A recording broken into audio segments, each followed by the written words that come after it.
नमस्ते सभी को, शुभ दोपहर। स्वागत। मेरा नाम एड्रियाना गुएरिडो है। मैं विडास कैलोस अर्जेंटीना का राष्ट्रीय।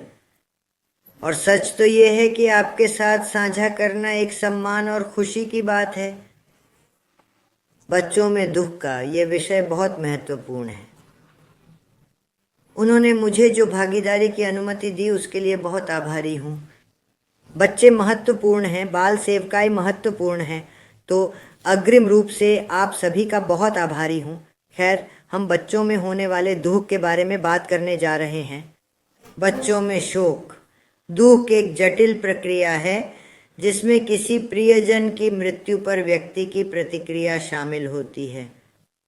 इसकी विशेषता घटनाओं का समूह है, मनोवैज्ञानिक, जैविक और सामाजिक, जो भावनात्मक क्षति के बाद प्रकट होता है। दुख एक सहज प्रक्रिया है। यह समय के साथ विकसित होता है और प्रत्येक व्यक्ति को समय की आवश्यकता होती है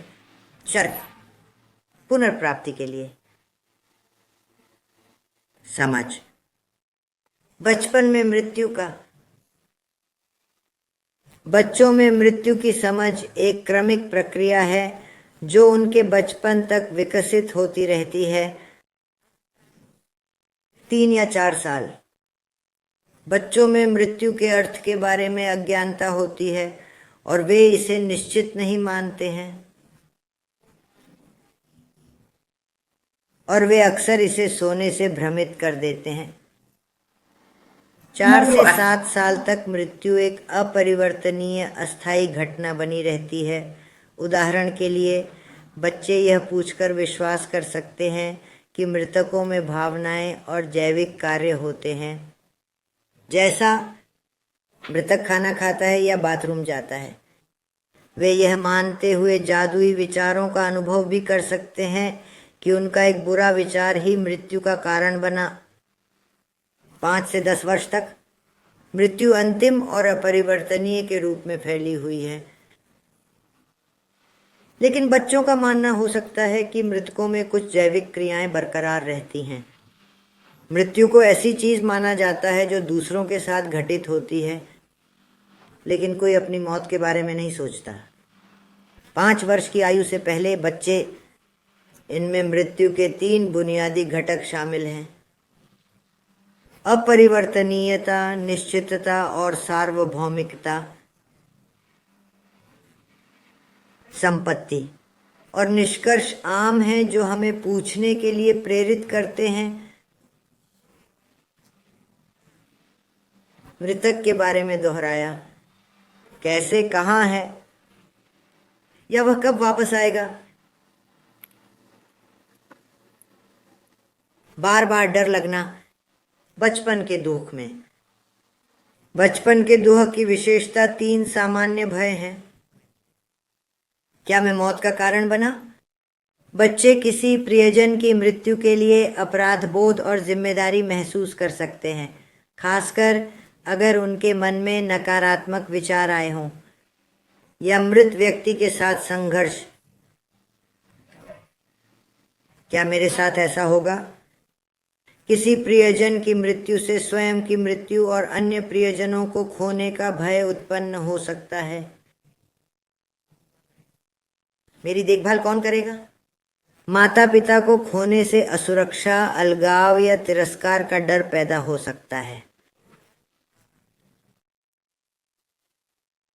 बचपन में दुख के वाक्यांश। बचपन में दुख की प्रक्रिया को 3 चरणों में विभाजित किया जा सकता है। 1, विरोध। लड़का कड़वाहट से बोला,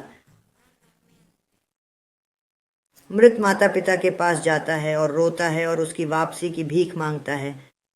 2, निराशा। आप उम्मीद खोने लगते हैं कि वह वापस आएगा और रोता है रुक रुक कर। ऐसा हो सकता है कि अवधि के लिए। उदासीनता, बंधन टूटना। वह मृतक के साथ भावनात्मक बंधन के कुछ हिस्सों को छोड़ना शुरू कर देता है और अपने आसपास की दुनिया में दिलचस्पी दिखाने लगता है। बच्चों और किशोरों में दुख की अभिव्यक्ति।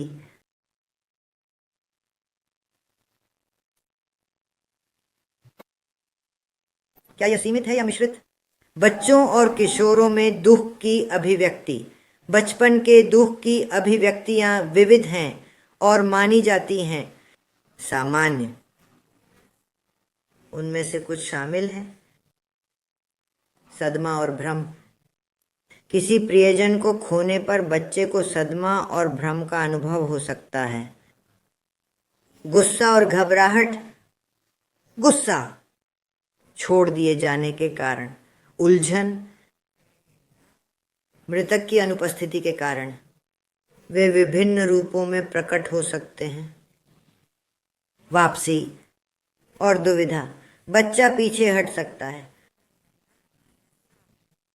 जैसे जीवित माता पिता के साथ तालमेल न करना, शिकायत करना, चीज़ों पर नियंत्रण न रखना या अपना अंगूठा चूसना। आप प्रश्नवाचक वाक्यांशों और भावनात्मक अभिव्यक्तियों जैसे उदासीनता और चुप्पी के वाक्यांशों को बारी बारी से भी दुविधा दिखा सकते हैं। बचपन में जटिल दुख। बचपन में जटिल दुख की विशेषता होती है दुख के लक्षणों का लंबे समय तक बना रहना, जो बच्चे के स्वास्थ्य पर काफी प्रभाव डालता है। कुछ जोखिम कारकों में शामिल हैं: अस्थिर वातावरण, जीवित माता पिता की अनुचित प्रतिक्रियाएं, पुनर्विवाह, 10 वर्ष से कम उम्र की लड़कियों के लिए मां की हानि, अनुशासन में निरंतरता की कमी, देखभाल के लिए जिम्मेदार आंकड़ों में बदलाव, बच्चे के लिए एक मोड़ के रूप में सेवा करना, नए आंकड़े के साथ नकारात्मक संबंध की हानि, किशोर पुरुषों के लिए पिता, मृत माता पिता की आत्महत्या या हत्या।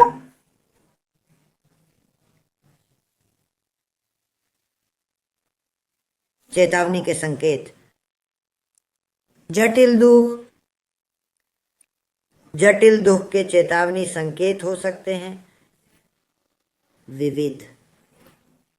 इनमें से कुछ में बार बार रोना भी शामिल है। बच्चा बार बार रोता है और बिना किसी वर्तमान या स्पष्ट कारण के तीव्रता से। नखरे और आक्रामकता। बच्चे में बार बार नखरे, मौखिक आक्रामकता होती है या शारीरिक या उनके व्यवहार को नियंत्रित करने में कठिनाइयां। उदासीनता और रुचि की हानि। बच्चे में उदासीनता, रुचि की कमी दिखाई देती है। पहले की गतिविधियों के लिए पसंद है या ध्यान केंद्रित करने में कठिनाई हो रही है। नींद में खलल। बच्चे को सोने में कठिनाई होती है, जागने पर बुरे सपने आते हैं। रात के दौरान आवृत्ति। खैर, और यहाँ मैं एक पल के लिए रुकना चाहता हूँ,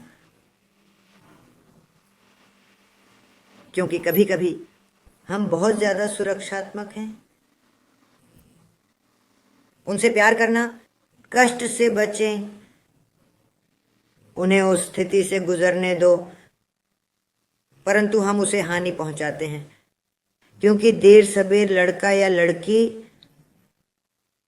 आपको एहसास होगा कि क्या हो रहा है, नुकसान, और आपको बहुत बुरा, बहुत दुखी महसूस होने वाला है। और इससे भी अधिक क्योंकि आप उस क्षण वहां मौजूद नहीं हो सके। मैं आपको कुछ बताने जा रहा हूं जो मेरे पिता के निधन के बाद मेरे साथ हुआ। जब मेरे पिता का निधन हुआ तो मैंने उन्हें न देखने का फैसला किया। मैंने रुकने का फैसला किया। जब वह जीवित था तब की छवियों और यादों के साथ, सबसे खुशी के पलों के साथ। और मुझसे गलती हो गई। मैंने गलती की क्योंकि मैंने उसे शव पेटी में मृत नहीं देखा। जब मैं बाहर गया तो इससे मैं बाहर सड़क पर चला गया और सड़क पर खड़े लोगों में उसे ढूंढा। वे चल रहे थे और मैं उन लोगों में से एक में अपने पिता को ढूंढ रहा था। और लंबे समय तक, कई वर्षों तक मेरे साथ ऐसा हुआ कि मैं अपने पिता की तलाश कर रहा था क्योंकि मैंने उन्हें नहीं देखा था। तो वह अति संरक्षण वह कभी कभी हम करते हैं। नहीं, यह बहुत अच्छा है। मौत के बाद जीवित माता पिता के लिए बुरी खबर बताना बेहतर है। लेकिन अगर यह संभव नहीं है तो ऐसे व्यक्ति को चुनना महत्वपूर्ण है जो भावनात्मक रूप से आपके करीब हो। उन्हें धीरे धीरे और कुछ शब्दों में समझाएं कि क्या हुआ है और उनके द्वारा पूछे गए सभी सवालों का ईमानदारी से जवाब दें। बिना किसी हिचकिचाहट के मृत्यु शब्द का प्रयोग करें और उन्हें बताएं कि जो कुछ भी जीवित है वह एक दिन मर जाता है। संचार और समर्थन। यदि वे चाहें तो उन्हें मेरे शरीर को देखने की अनुमति दें और उनके लिए जागरण, दफन और अंतिम क्रिया में भाग लेना उचित होगा। यह महत्वपूर्ण है कि बच्चा स्वयं को उन लोगों में से एक के रूप में देखे जो वीरता साझा करते हैं। किसी प्रियजन की मृत्यु से पहले भावनाओं की अभिव्यक्ति को बढ़ावा देना, संचार, सहानुभूति,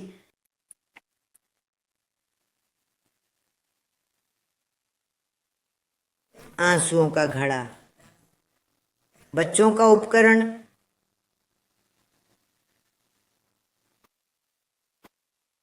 टीयर ड्रॉप जार बच्चों के लिए एक सुंदर और उपयोगी उपकरण है। छोटे बच्चों के लिए यह उन्हें अपनी भावनाओं को व्यक्त करने में मदद करता है और भावनाओं को रचनात्मक तरीके से। भावनाओं को आंसुओं से व्यक्त करें। उदासी दूर करो। अपने दुख के कारण को आंसुओं की बूंद में लिखने या चित्रित करने से उन्हें अपनी भावनाओं को व्यक्त करने की सुविधा मिलती है। संचार। बच्चे आंसुओं के माध्यम से किसी विश्वसनीय वयस्क के साथ अपनी भावनाएं साझा कर सकते हैं। मान्य भावनाएं। छोटे छोटे आंसू दर्शाते हैं कि आपकी भावनाएं महत्वपूर्ण हैं और आप अकेले नहीं हैं। जार बनाने के चरण। अभिव्यक्ति। बोतल और छोटे आंसुओं को रंगीन कागज पर प्रिंट करें। काटें और पेस्ट करें। छोटे छोटे आंसू काट लें और जार को कार्डबोर्ड या प्लास्टिक जार के एक टुकड़े पर चिपका दें। सजावट। इसे और अधिक व्यक्तिगत बनाने के लिए बच्चे जार को चमकदार स्टिकर या पेंट से सजा सकते हैं। टीयर ड्रॉप जार का उपयोग कैसे करें? लिखें या चित्र बनाएं। बच्चा अपनी उदासी का कारण आंसुओं की बूंद पर लिखता या चित्रित करता है। भावनाएं साझा करें। बच्चा अपनी भावनाओं को किसी भरोसेमंद वयस्क के साथ साझा कर सकता है। थोड़ा सा आंसू बचा लो। बच्चा अपना छोटा सा आंसू अंदर रखता है। जार साथ में सूंघे।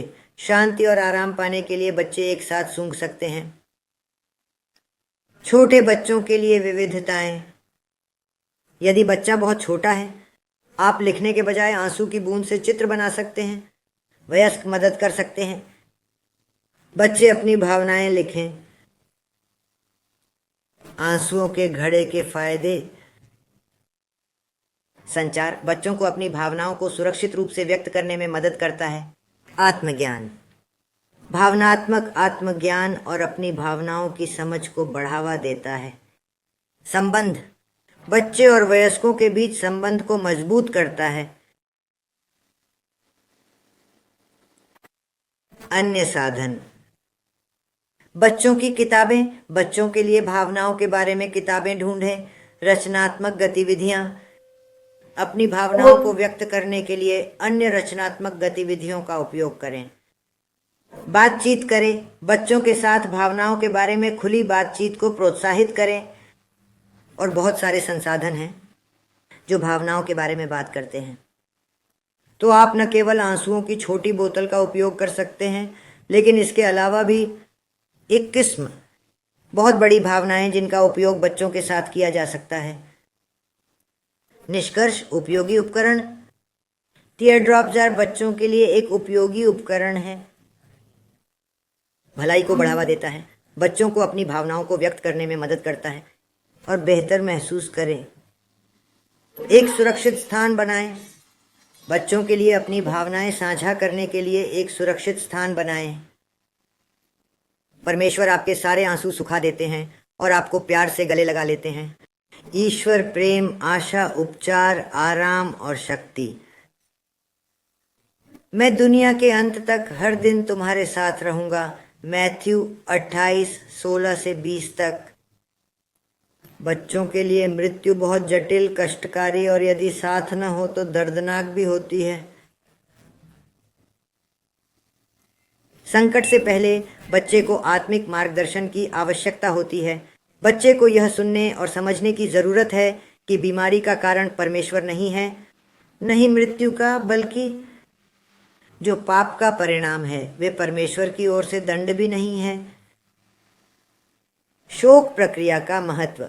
शोक की पूरी प्रक्रिया के दौरान बच्चे का साथ होना जरूरी है। इसमें आपकी भावनाओं की अभिव्यक्ति, रोता हुआ बच्चा, आपका दर्द शामिल है। यह वह बच्चा है जो समझ सकता है दूसरों का आराम और परमेश्वर का आराम।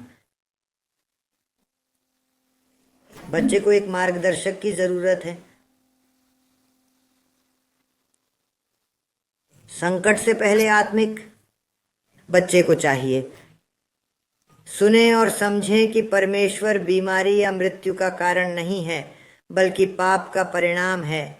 वे परमेश्वर की ओर से दंड भी नहीं है। परमेश्वर का प्यार वह सांत्वना देता है।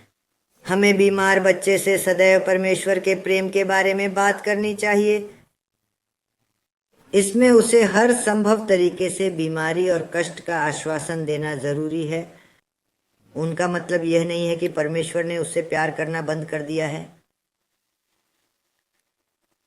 परमेश्वर की संतान होने का सुख। मृत्यु का सामना कर रहे बच्चे को आत्मिक रूप से मजबूत करने का एक बुनियादी तरीका उसे उद्धार का आश्वासन देने में मदद करना है।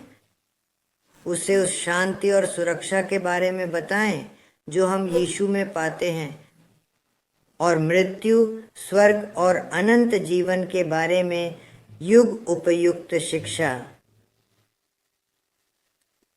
प्यार महसूस करने का सुख। बच्चे के साथ विश्वास का रिश्ता मजबूत करें। विभिन्न तरीकों से ठोस कार्यों के साथ अपने प्यार का प्रदर्शन करें। बीमारियां परमेश्वर के प्रेम की वास्तविकता को नहीं बदलती। बच्चे के साथ व्यवहार में सही दृष्टिकोण। बच्चे के साथ दया का व्यवहार करना चाहिए। संवेदनशीलता, जिम्मेदारी। जो शिक्षक परमेश्वर की उपस्थिति और ज्ञान की तलाश करता है, वह बच्चे और उसके परिवार के जीवन में सुख और ताकत ला सकता है। भावनाएं जार। आप अगला विचार या तो बच्चों के साथ डिजिटल रूप से कर सकते हैं, बूंदों को बोतलों में चिपका सकते हैं, या यदि आपके पास बच्चे के लिए बूंदों को अंदर डालने के लिए एक छोटी बोतल खरीदने की योजना है। यह सलाह दी जाती है कि शीशियां वे प्लास्टिक के हो सकते हैं। खैर, यहाँ बूंदें हैं जिनका उपयोग वे सजाने के लिए कर सकते हैं। यहाँ आंसू की छोटी बूंदें हैं जहां वे लिख सकते हैं। आपकी भावनाएं। यहाँ तरह तरह की छोटी छोटी बोतलें मौजूद हैं। काटना, रंगना।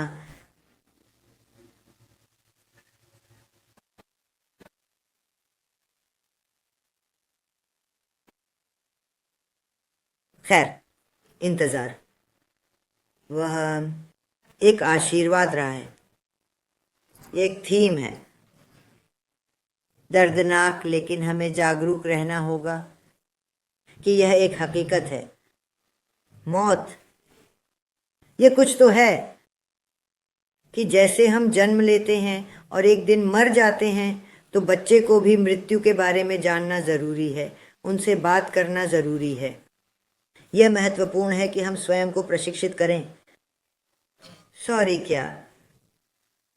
आइए जांच करें, आइए अध्ययन करें इस सब के बारे में, ताकि समय आने पर हमें वह दिखाई दे। यदि कोई बच्चा दुख से गुजर रहा है तो हम उसकी सहायता कर सकते हैं। उस बच्चे के लिए सहायता, सांत्वना, सामर्थ्य प्रदान करने में सक्षम होना, इससे न केवल बच्चे को बल्कि उसके परिवार को भी चैन मिलता है। इसीलिए यह हर किसी के लिए एक विषय है। हम चकमा देते हैं। ये एक ऐसा विषय है जो दर्दनाक है, जिसका सामना करना दुखद है, लेकिन जैसा कि मैं आपको बताता हूं, यह एक वास्तविकता है कि हर कोई किसी न किसी बिंदु पर हमारे जीवन में हम गुजरने वाले हैं। जैसे हम पैदा होते हैं वैसे ही हम मरते भी हैं। यह परमेश्वर का नियम है। इसलिए ट्रेनिंग करना जरूरी है। जांच और पता लगाना जारी रखना महत्वपूर्ण है। इसलिए मैं आपको धन्यवाद देता हूं।